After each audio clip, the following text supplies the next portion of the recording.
Olá, tudo bem com você? Os adventistas são hereges? Eu vou tentar responder essa pergunta.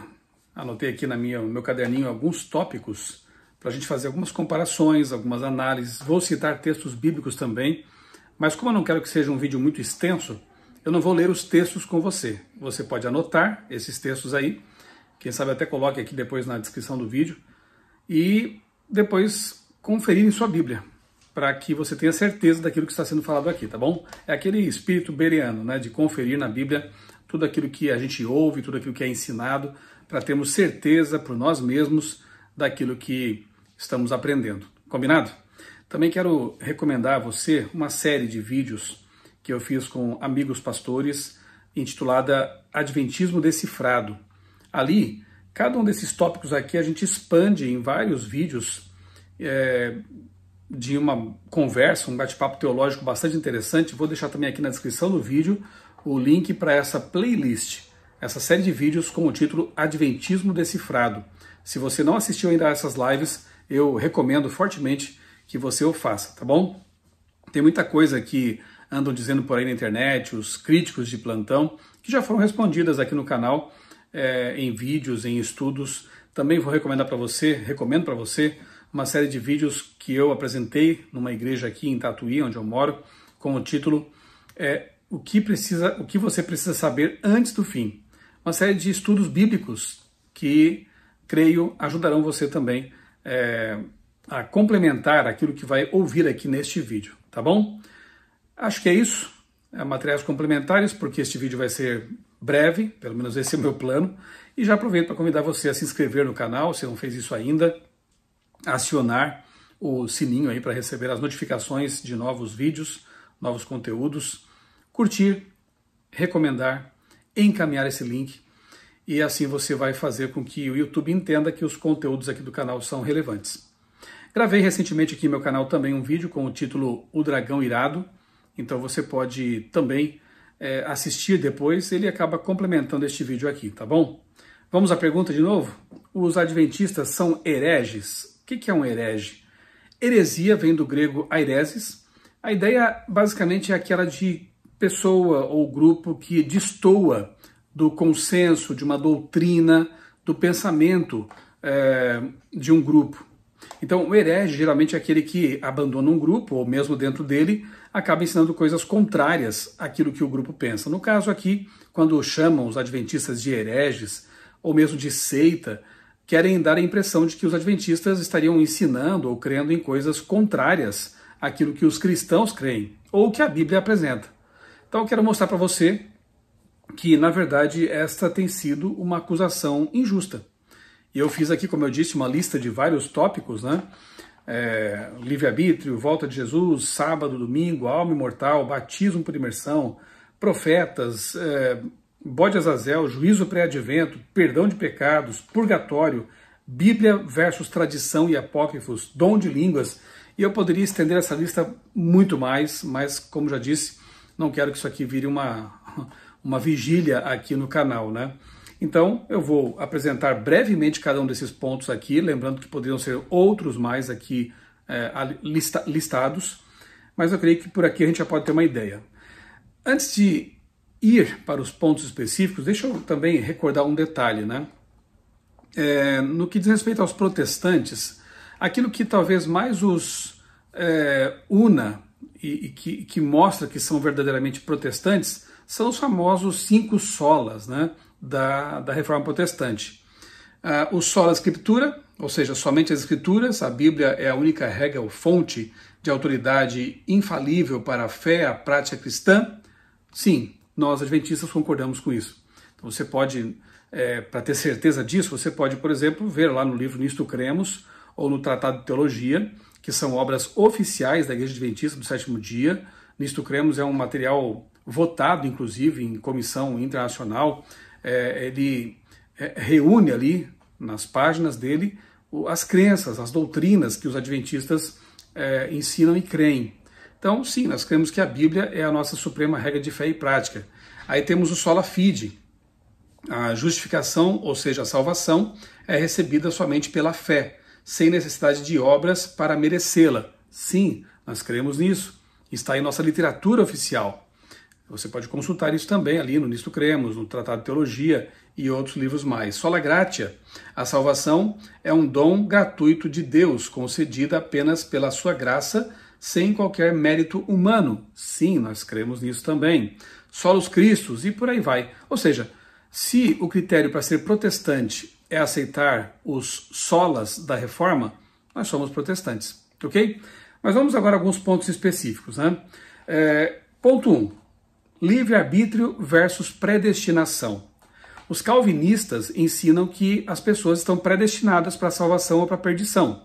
É quase inútil pregar o evangelho, é quase inútil fazer apelos, é inútil, né? Se pensarmos bem, apelos, convites à conversão no fim de um sermão, por exemplo.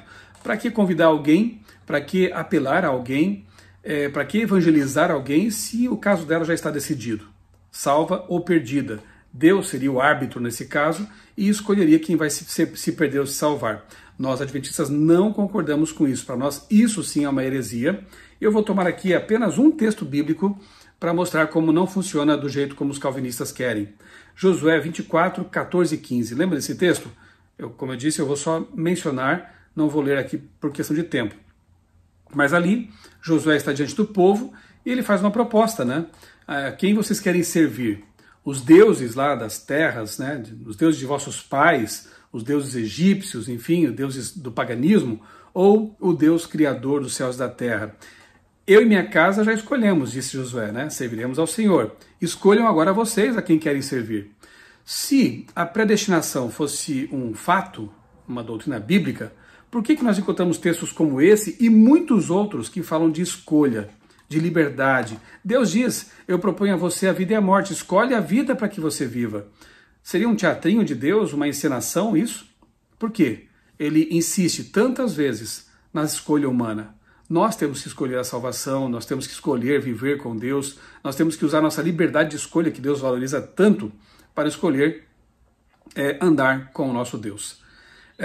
Paulo menciona a predestinação, sim, mas Deus predestinou o universo, a terra, para a paz. Quando é dito assim lá no Evangelho, venham benditos de meu Pai, possuam por herança o reino que vos está preparado, que lhes está preparado desde a fundação do mundo.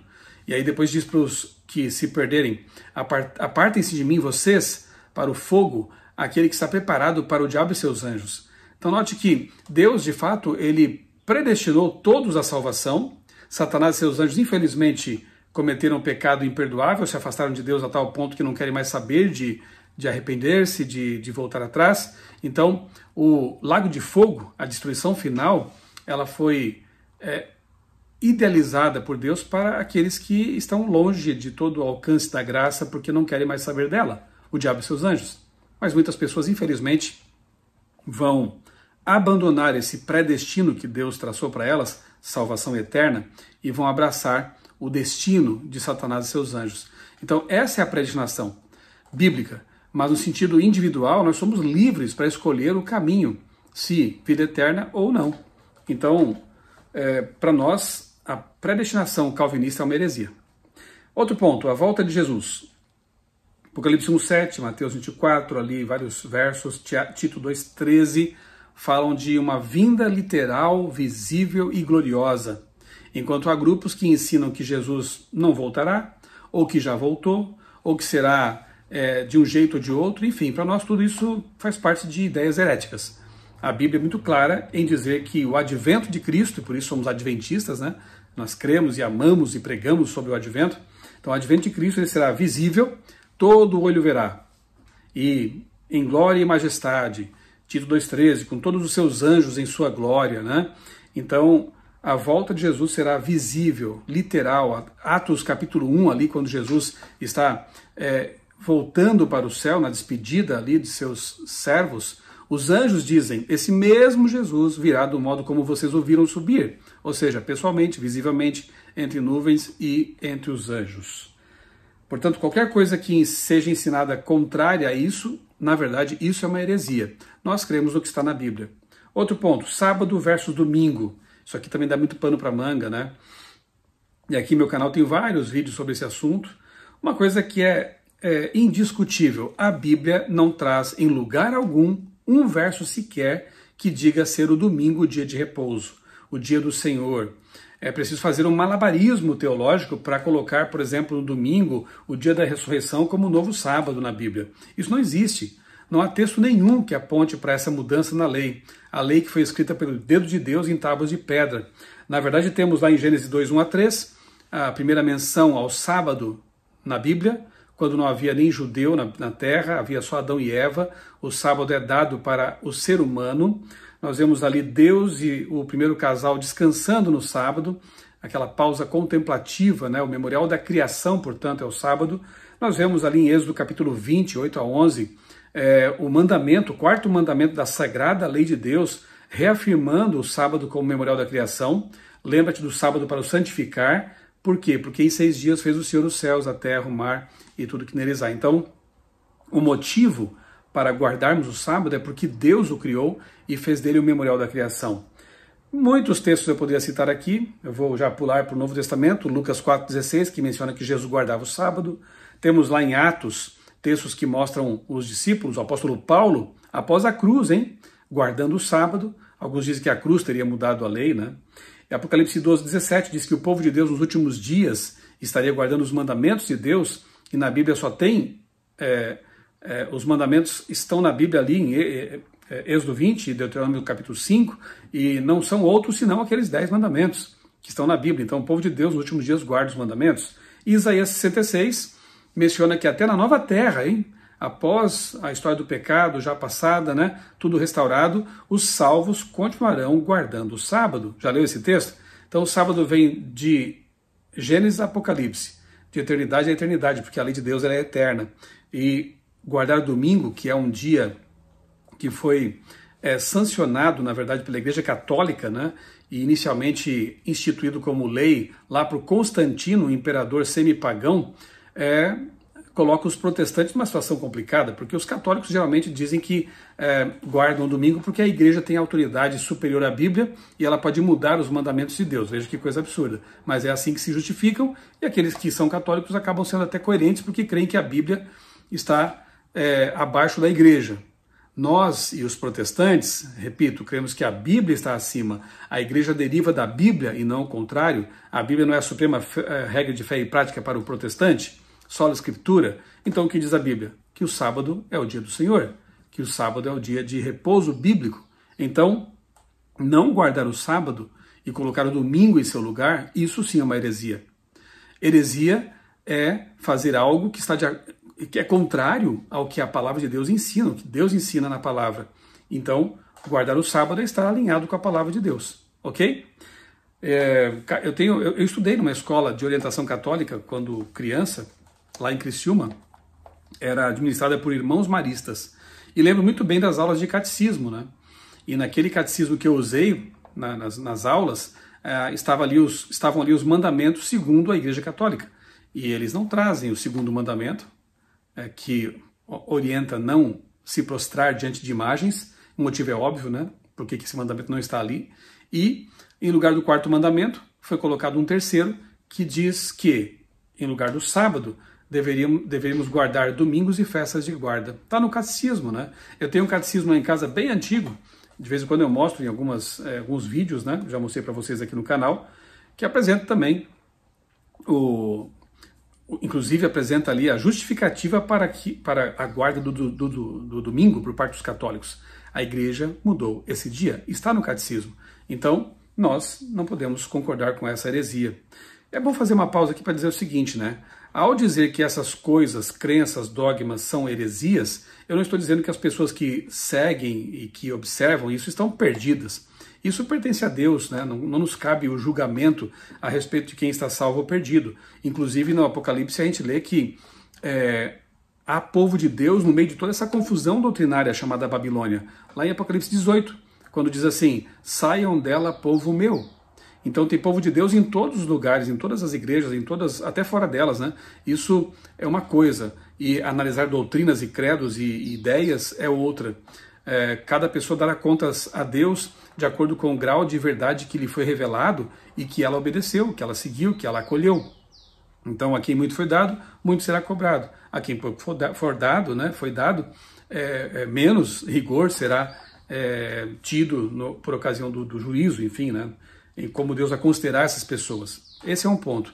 E é importante que fique claro isso, né? Nós adventistas não cremos de modo algum que somente a nossa igreja vai ser salva, somente o nosso povo encontrará a salvação. Pelo contrário, se você ler a literatura oficial da igreja, verá que nós cremos sim que Deus tem pessoas sinceras em todas as igrejas e que essas pessoas vão ter suas oportunidades de conhecer a verdade bíblica e tomar também a sua decisão, ok? Outro ponto, alma imortal versus sono da morte, ou alma mortal, né? Nós começamos ali já em Gênesis 2:7 a analisar o que é o ser humano, e nós entendemos que o ser humano ele é uma alma, nefesh, no hebraico. Ele é um ser vivente, e ele é composto por dois elementos básicos, né, na criação aqui, que é o pó da terra e o fôlego de vida. O fôlego, o ruach, no hebraico, ou pneuma no grego, ele é o fôlego, é isso que nos dá vida e volta para Deus quando morremos, como diz a própria Bíblia. E o pó da terra volta para a terra e ali se desfaz porque ele é justamente o que tem na terra, né? O corpo, carbono, nitrogênio, oxigênio, ferro e por aí vai. Ezequiel 18:4 diz ainda que as almas, né? As almas são mortais.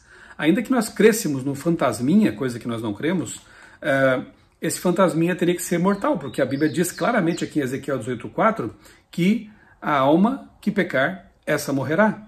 Como todos somos pecadores aqui neste mundo, todos somos mortais, independentemente do que você crê sobre alma, se fantasminha ou se pessoa. Mas, biblicamente falando, alma é a pessoa, é o ser humano, é o ser criado. Depois temos Eclesiastes 9:5 e 6, que diz que os vivos sabem que vão morrer, mas os mortos não sabem coisa nenhuma e não participam das coisas que se fazem aqui debaixo do sol, ou seja, neste mundo, nesta vida. Então quem aparece aí simulando mortos e aparecendo em centros e consulta necromânticas, né, necromancia, são demônios, como diz Apocalipse 16, por exemplo. Demônios que se fazem passar por pessoas que já morreram. Para quê? Para enganar de novo as pessoas, como fez com Eva, para fazer com que elas pensem que, independentemente de Deus, nós teríamos uma vida eterna porque teríamos uma alma imortal dentro de nós. Isso é falso, isso é paganismo, e isso é heresia. Portanto, aqueles que creem na alma imortal, num céu imediato após a morte, onde estariam as almas, ali num purgatório, ou no inferno imediato, onde estariam as almas imortais, isso tudo é paganismo, isso tudo é heresia. A Bíblia ensina o sono da morte e a alma como ser criado. Então você fica com a Bíblia ou com aquilo que ensinam seres humanos e até demônios com respeito a essa questão da morte, que é tão importante. Pense bem nisso, né? João capítulo 11 menciona ali a ressurreição de Lázaro. Lázaro estava dormindo, como disse Jesus, e quando voltou da sepultura, já agora ressuscitado, não falou nada sobre corredor de luz, sobre céu e inferno, coisa parecida. Há textos que parecem ser contraditórios, como parábola, como o ladrão da cruz, sim, mas já explicamos isso em vários vídeos por aqui. No vídeo que eu mencionei ali, o dragão irou-se, né? O dragão está irado, falo disso também, enfim. O que não podemos é colocar 2, 3, 4 textos, versos, contra centenas de outros que falam numa direção específica. Então nós temos que entender e harmonizar os textos, e quando fazemos isso percebemos claramente que, de fato, a Bíblia ensina a respeito do sono da morte e da alma mortal. Outro ponto, batismo por imersão. Nós adventistas cremos nisso. E interessante, eu estive recentemente numa viagem cultural ali pela Turquia, pela Grécia, e pude ver ali algumas igrejas lá dos séculos 2, 3, 4 e até do século VI, né? Igrejas que têm dentro delas, nas ruínas, batistérios. Ou seja, os cristãos bíblicos, por muito tempo, até hoje na verdade, né? Aqueles que querem ficar com a Bíblia, praticavam o batismo por imersão. As pessoas entravam no tanque e ali elas eram imersas, né, submersas na água, porque o batismo representa a morte para o pecado e vida nova com Jesus, né? Então, heresia é ensinar o batismo por aspersão ou de crianças, já que a Bíblia ensina que aquele que crer e for batizado será salvo. E somente pode crer uma pessoa que tem consciência do que crê de fato, já aprendeu, foi doutrinada, né? Então nós, adventistas, cremos naquilo que a Bíblia ensina com respeito ao batismo. Batismo por imersão de pessoas com consciência suficiente para entender o que estão fazendo. Profetas pentecostais versus Ellen White. Isso aqui é interessante demais. Nós afirmamos, como adventistas, que tivemos a manifestação do dom profético verdadeiro entre nós, na pessoa de Ellen White, uma jovem norte-americana que dedicou toda a sua vida, na verdade, a esse ministério profético, né? Todos os testes bíblicos foram feitos com respeito a ela. Temos também aqui no canal vídeos que falam sobre esse assunto, não é? Não temos nenhum receio de dizer que cremos sim que Ellen White, para nós, é uma profetisa não canônica, ou seja, não é uma segunda Bíblia. Ela mesma fala isso em seus escritos, né? Que ela não veio para ser uma segunda Bíblia. A Bíblia, nós seguimos só a Escritura. Ela é a suprema regra de fé e prática para nós. Está acima de qualquer outra revelação, qualquer outro escrito. Pois bem, entendemos que Ellen White deixou conselhos inspirados muito importantes para a igreja e que nos levam, na verdade, até a Bíblia, nos motivam a conhecer mais a Bíblia. Agora, curiosamente, muitos irmãos pentecostais nos acusam de afirmarmos que temos uma profetisa não canônica entre nós, e, no entanto, eles têm lá seus inúmeros profetas. Né? Tem vários profetas em congregações, e inclusive muitos que já fizeram falsas profecias, não se cumpriram, e agora? A Bíblia afirma que um dos critérios, entre outros, para nós descartarmos o profeta é quando suas profecias não se cumprem. Elas falham. 1000 passará, 2000 não passará. Passou. Muitos profetas, ou pretensos profetas, afirmavam isso e não aconteceu. Para mencionar apenas um exemplo. Tem muitos outros, né, de coisas que eu fiquei sabendo também de profecias que nunca se cumpriram, e esses pretensos profetas estão por aí ainda, continuam pregando, continuam falando, né, ensinando. Então é estranho, né, ver esse tipo de postura, né? Nós somos criticados por afirmar que temos uma profetisa entre nós, que escreveu coisas fantásticas sobre saúde, sobre medicina, sobre psicologia, teologia.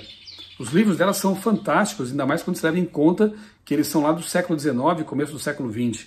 E, no entanto, essas pessoas que nos criticam por isso, adotam, aceitam, acolhem falsos e falsas profetas e profetisas que falam coisas que não se cumprem e que vivem em desacordo com a palavra de Deus, o que é pior, né?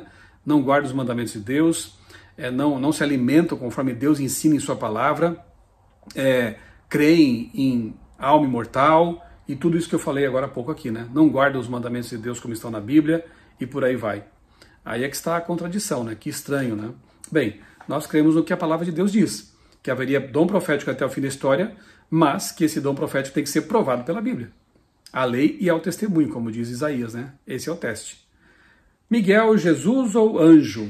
Esse é outro ponto que tem sido alvo de controvérsias e tem pessoas que tentam distorcer a realidade para fazer com que nós pareçamos hereges por crer que Jesus é Miguel.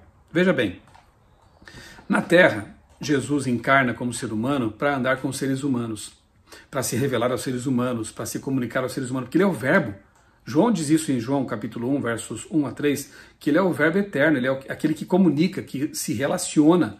Dos 3 seres da divindade triuna, ele é o verbo. Então na terra ele era o filho do homem. E no céu, ele, nós podemos crer assim, se identifica como anjo. Tanto é que no Antigo Testamento, Jesus é chamado de anjo do Senhor. E como sabemos que é Jesus? Ora, há momentos ali, por exemplo, quando Jesus aparece para Manoá e sua esposa, para revelar que eles seriam pais de Sansão, eles entendem que era um anjo que estava falando, mas no momento que ele sobe naquela chama do altar, eles falam, nós vimos a Deus e vamos morrer. E aí a esposa diz, não vamos morrer, acabamos de ver Jesus, acabamos de ver o anjo do Senhor, e óbvio que ele se revelou para nós e não vamos morrer. Mas ele entendeu que era Deus ali. Quando Jacó luta com um anjo, é dito que ele lutou com Deus e prevaleceu, mas lá era o anjo do Senhor. Há vários textos bíblicos que mencionam Jesus pré-encarnado como anjo do Senhor. Ele se identificava como um anjo. E podemos imaginar que no céu também, porque lá em Apocalipse é dito que, 12, né? Que Miguel e seus anjos batalharam contra o dragão e seus anjos. Miguel geralmente aparece com esse título, Jesus, no contexto de batalha contra Satanás e suas hóstias, né? Agora, o próprio nome dele já diz muita coisa, aquele que é como Deus. Anjos não podem ser comparados a Deus, mas Jesus pode, porque ele é Deus. Então, o fato de ele se identificar como anjo no céu, de ele se apresentar como anjo no céu, ou até no Antigo Testamento, não o minimiza, não faz dele uma criatura. Assim como apresentar-se como filho do homem e como ser humano na terra, encarnado, no Novo Testamento, não faz dele menor do que Deus. Ele é o Verbo eterno, ele nunca teve princípio de dias, ele é tão eterno quanto o Pai e o Espírito Santo. Ele é onipotente, onipresente, onisciente. Nós, adventistas, cremos em Jesus, Deus eterno. Está na nossa literatura oficial. Não ouça críticos e pessoas que distorcem esse nosso posicionamento, porque eles estão falando do que eles pensam e não do que nós de fato pensamos como adventistas, do que nossa literatura oficial traz a respeito de Jesus. A própria Ellen White, que diz que Jesus ele se identifica como anjo, lá com os anjos, diz que Jesus não tem vida derivada, não tem vida emprestada, ele é eterno como o próprio Deus. É desonesto pegar textos isolados de seu contexto para tentar colocar os adventistas contra a Bíblia.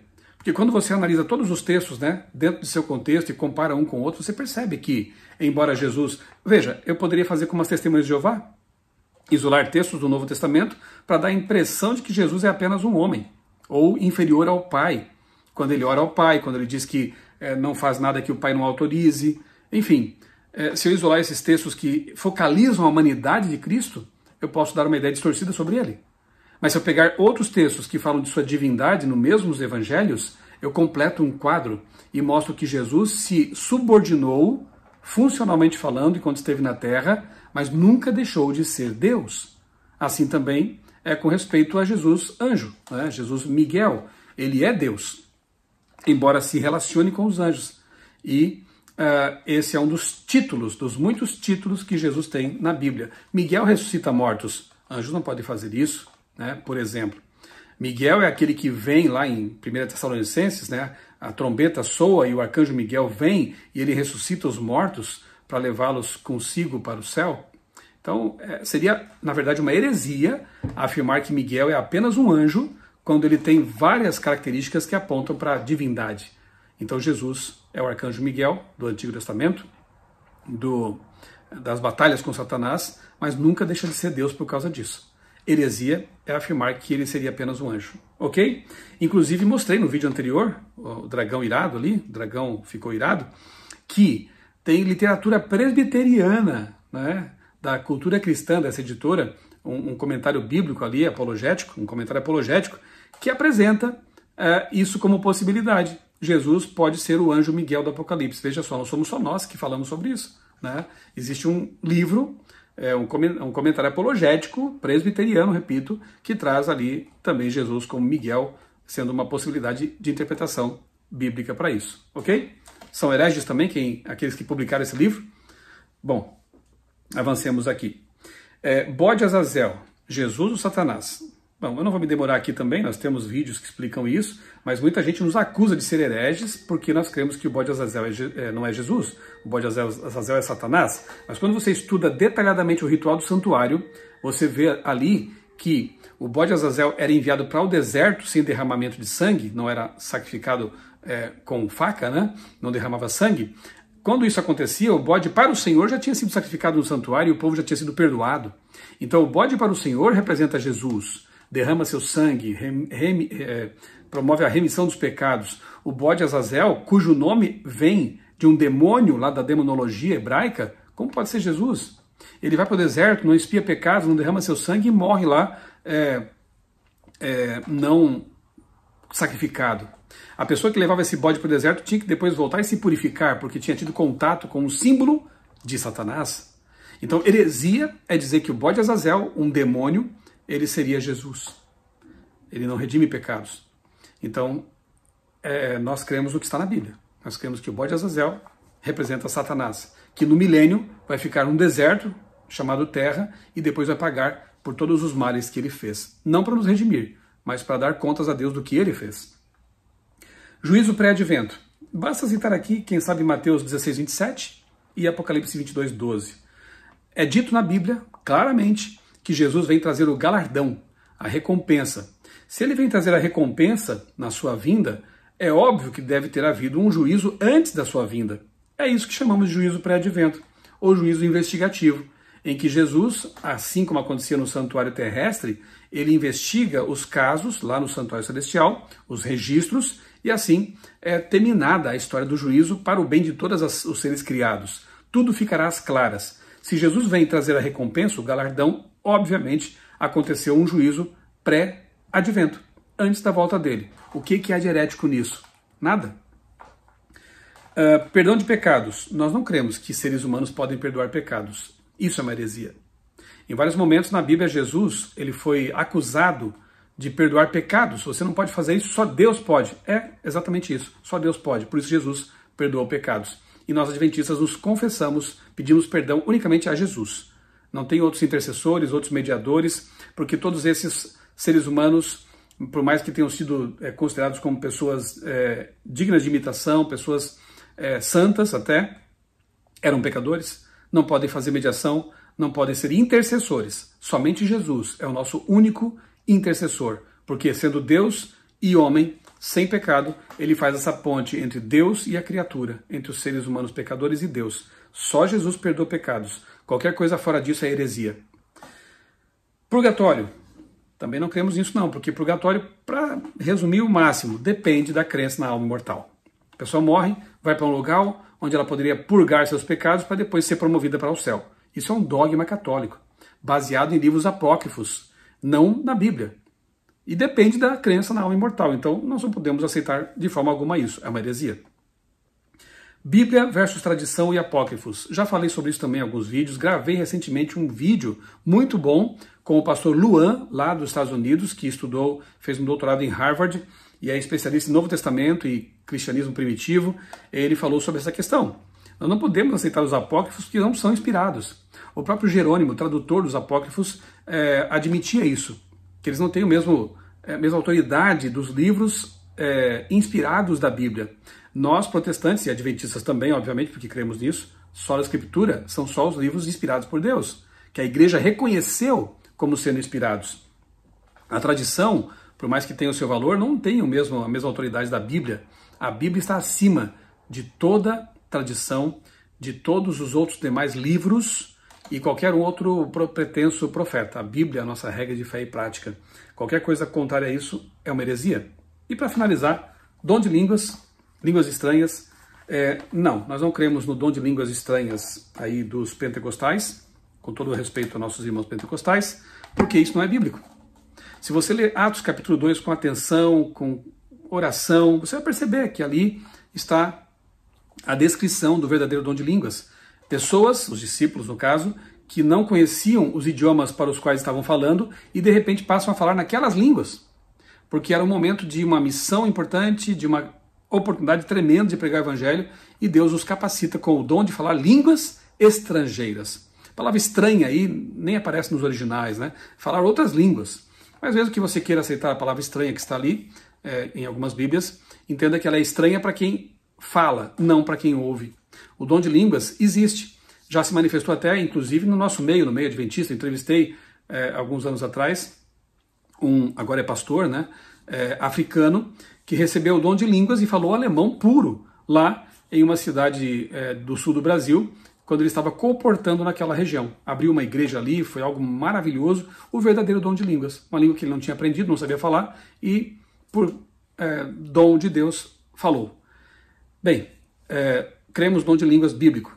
O que não é bíblico é uma heresia. E nós não cremos nessa heresia.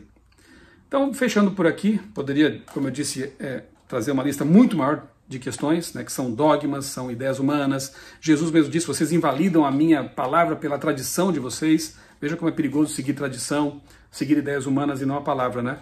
Mas eu acho que já deu para ter uma ideia de que, na verdade, nós não podemos ser chamados de hereges, porque a nossa motivação é seguir a palavra de Deus. Nós até, muitas vezes, sofremos por isso, porque o mundo está tão hoje contra a palavra de Deus, que praticar o que está na Bíblia nos coloca contra a correnteza, contra a maré. Temos que remar contra a correnteza. Muitas vezes somos criticados, somos taxados de fundamentalistas, de extremistas, pelo simples fato de que queremos ficar com a palavra de Deus e não com as distorções, dogmas, ideias que os seres humanos criaram. Então, se você ouvir mais alguma vez aí que adventistas são uma seita, são hereges, repense um pouco isso, tá? Estude a Bíblia e analise. Veja realmente quem está seguindo a palavra de Deus mais de perto. Siga a palavra de Deus. E se encontrar um povo que segue a palavra de Deus, você está convidado a fazer parte desse grupo também, tá bom? Um abraço para você. Deus abençoe grandemente a sua vida e também a sua família.